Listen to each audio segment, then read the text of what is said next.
Nantes, on est venu profiter du bassin de l'école centrale et de leurs compétences pour tester la maquette du PolarPod sur des trains de vagues d'une vingtaine de mètres.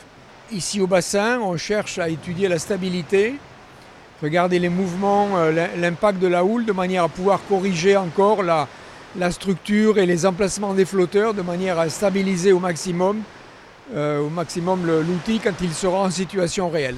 Au niveau timing, normalement les essais seront terminés fin juin, un début de chantier en fin d'automne. Il faut 8 mois à peu près pour le construire et donc une mise à l'eau à la fin du printemps, au début de l'été 2016. C'est un navire, c'est un navire vertical qui est tout à fait adapté à l'étude de l'océan austral. L'océan austral, c'est l'océan qui est autour de l'Antarctique, tout à fait dans l'hémisphère sud. C'est ce que les marins appellent les 50e hurlants. Et c'est une zone qui est très peu étudiée parce qu'il y a pratiquement très peu de missions océanographiques.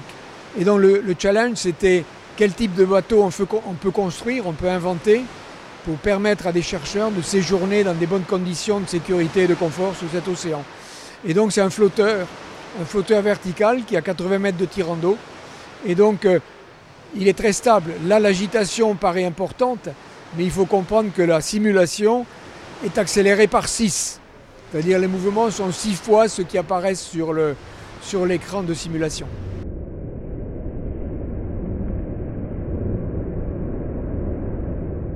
Alors ce navire est fait pour, je dirais, 3 types de recherches particuliers. D'une part, la mesure avec une grande précision de la capacité de cet océan à absorber le gaz carbonique que l'on émet en excès. Donc quelle est sa performance sur le changement climatique. Donc climat, mission climat. Deuxièmement, mission biodiversité.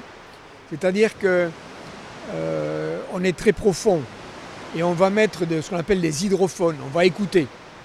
Et on sait aujourd'hui déterminer l'espèce en fonction de sa signature sonore.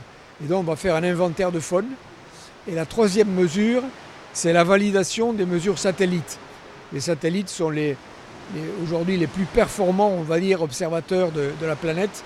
Mais il faut toujours au sol valider la mesure. Et dans ce secteur là-bas, il n'y a personne pour le faire.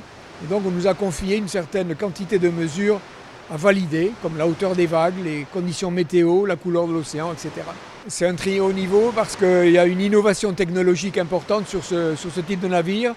Et puis surtout, on va aussi sur un océan qui a une réputation d'océan agité en permanence, c'est un océan de tempête.